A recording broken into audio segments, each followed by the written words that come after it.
Ang intense ng mga kaganapan ngayon sa abot kamay na pangarap sapagkat magugulantang si Annalyn sa mga isisiwalat sa kanya ni Justin. Dito nga ay biglang kakausapin ni Justin si Annalyn at pagsasabihan niya nga ito tungkol sa totoong pagkatao niya at ni Zoe.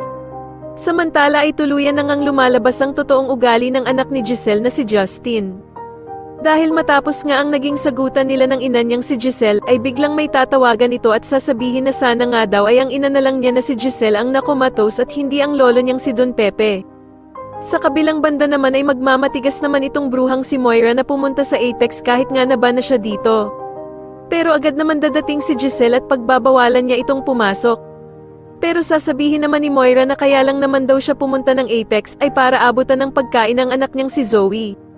Sasagutin naman siya ni Giselle na hindi na naman daw baby ang anak niyang si Zoe para dalhan pa ito ng pagkain. At dito nga ay manginginig ang dugo ni Giselle sa sasabihin ni Moira na palibhasa nga daw ay hindi niya ito mararamdaman at mararanasan ang pagiging ina dahil sa pinamigay daw niya ang kanyang anak nung maliit pa ito.